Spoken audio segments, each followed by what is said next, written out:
mengetahui cara menjaga kesehatan organ reproduksi. Ya, itu yang akan kita bahas. Untuk itu, kalian segera duduk berkelompok masing-masing untuk melakukan kegiatan diskusi. Duduk berkelompok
Ikut jelek kupingnya sekarang.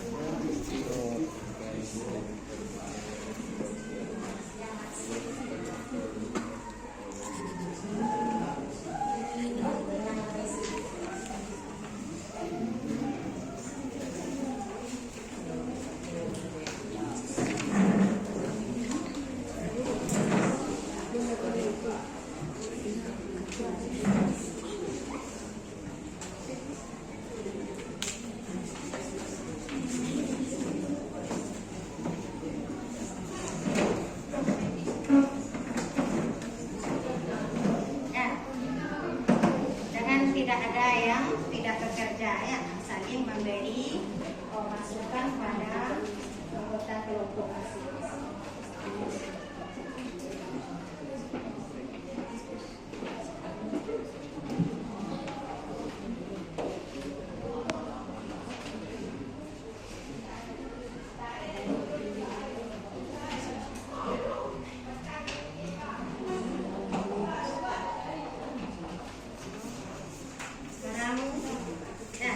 Kita mulai. Yang pertama itu adalah mengisi apa saja nama organ reproduksi pria itu sebanyak 9 angka. Kelompok mana kira-kira yang bisa membuat nama organ reproduksi pria 9 macam. Ada yang bisa? Coba. Organ reproduksi wanita. Siapa yang akan menulis ke depan?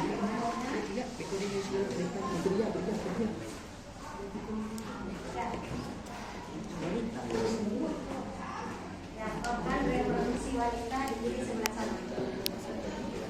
Coba Pak Vanessa.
kira-kira?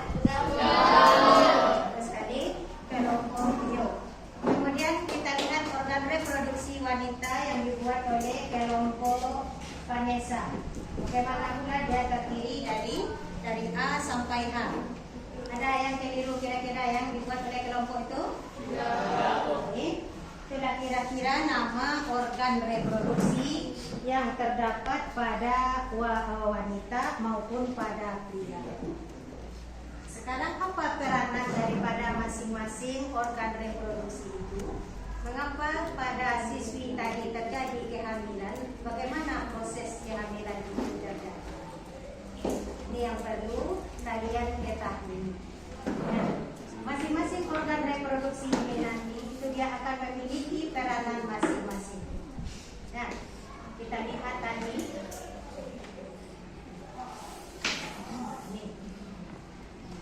Nah, ini si wanita. Apabila dia sudah memasuki masa pubertas, dan ini si pria. Apabila dia sudah memasuki masa pubertas, maka organ reproduksinya itu sudah matang. Yang perempuan akan mengeluarkan ovum dan yang laki-laki itu akan menghasilkan spermatozoid yang matang. Apabila itu bertemu, maka peristiwa ini kemarin atau dulu sudah dipelajari di kelas 7. Peristiwa apa namanya pertemuan antara spermatozoid dengan ovum ini? Fertilisasi. Fertilisasi akan menghasilkan zigot, terus akan menjadi apalagi embrio, dan dia akan terus tumbuh menjadi janin. Di mana bagian itu akan berkembang? Kita lihat di sini pada organ reproduksi pria. Kita lihat di depan. Nomor berapakah pada organ reproduksi pria ini yang berperan sangat dalam menghasilkan sel kelamin jantan atau spermatozoid? Nomor berapa di sini? N. Inilah pada pria yang sangat berfungsi menghasilkan spermatozoid. Nah, apabila dia sudah matang, dia terus ke nomor 9 yang disebut dengan vas deferens, maka dia akan dikeluarkan nanti melalui organ nomor 7 yang disebut dengan cervix. Nah, apabila terjadi perkawinan, maka spermatozoid itu masuk ke dalam tubuh wanita pada organ H. Apa nama organ H itu nampak di sana?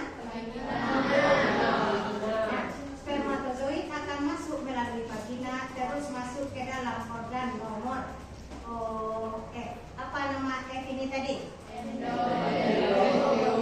Kemudian nomor E. Nah, spermatozoid akan terus berjalan melalui uterus. Kemudian kemana dia lagi berjalan? Terus dia kepada organ nomor D. Pada wanita yang berfungsi sama seperti testis tadi ada dua, kiri dan kanan, itulah nama A. Apa nama A nampak di sana? Inilah yang akan menghasilkan apa tadi? Sel kelamin wanita yang disebut dengan ovum. Nah, jadi 1 bulan sekali ini terlepas sel telur dari ovarium. Peristiwa itu disebut ovulasi. Jadi, kalau ovulasi sel telur itu masuk, dia ditangkap oleh nomor C. Apa nomor C ini tadi? Terus dia akan bergerak ke daerah B. Apabila spermatozoid sudah memenuhi di sini, mereka akan membentuk fertilisasi. Terbentuk zigot. Zigot akan terus berjalan selama 3 hari, akhirnya menempel di dinding bayi. Peristiwa itu yang disebut dia dengan implantasi. Inilah yang terus berkembang menjadi. Nah, inilah yang terjadi pada siswi tadi yang sudah mengalami kehamilan. Nah, ini kira-kira proses terjadinya kehamilan pada si wanita. Nah, apabila kalian sudah mengalami masa menstruasi, berarti si wanita itu sudah dipersiapkan untuk masa kehamilan. Jadi harus berhati-hati di dalam berkah. Kira-kira secara ringkas proses terjadinya kehamilan.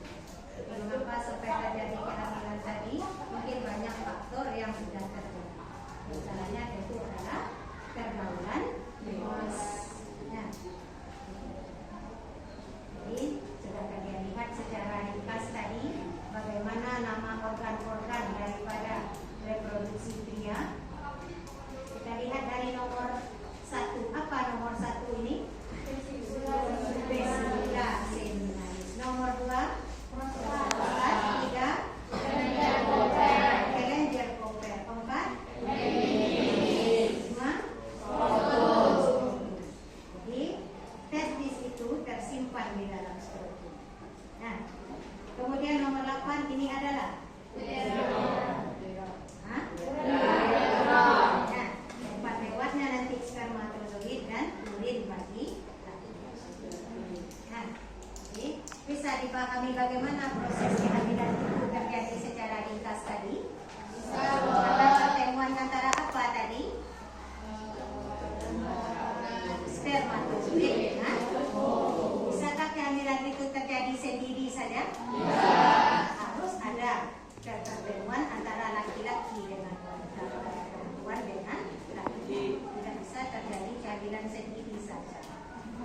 Nah, sekarang kita lanjutkan pula diskusinya tentang bagaimana kira-kira cara menjaga kesehatan organ reproduksi supaya tidak terjadi penyakit kepada seperti yang terlihat seperti ini. Apa yang harus dilakukan? Coba kita diskusi pula sebentar. Nah, coba diskusinya.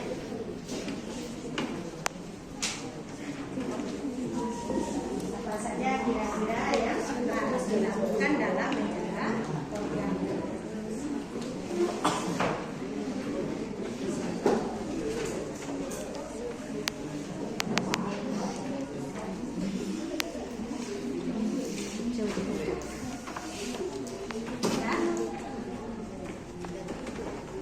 Selesai diskusinya, kelompok berapa yang akan tampil lagi untuk membacakan hasil diskusinya? Coba ke depan, kelompok yang berani tampil untuk membacakan hasil diskusinya. Nah, coba. Nah, coba kelompok.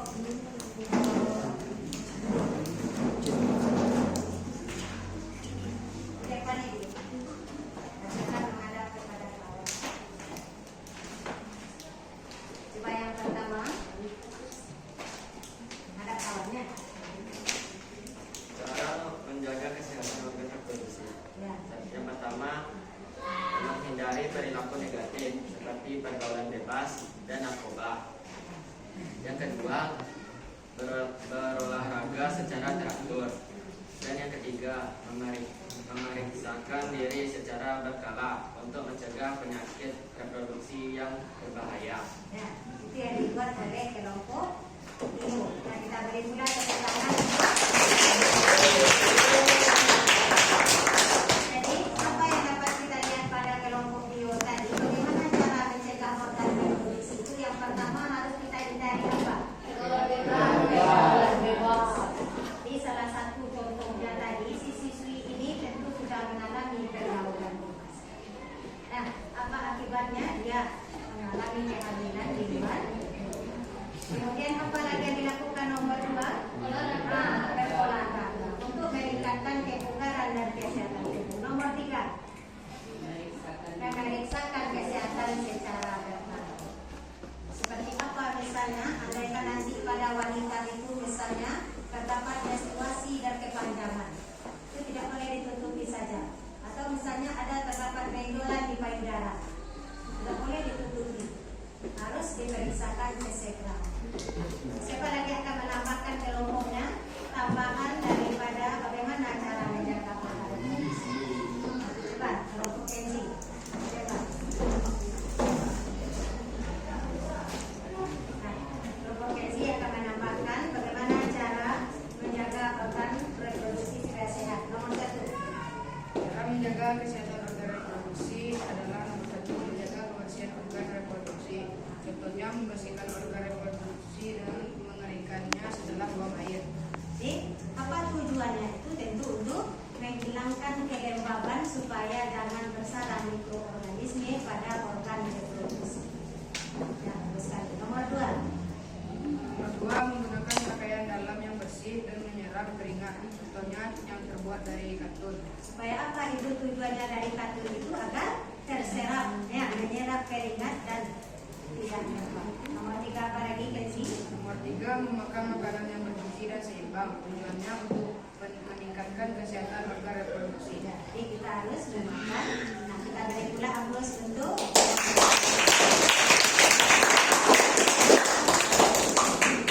itulah kira-kira pelajaran kita hari ini. Ada 3 poin yang kita bahas tadi.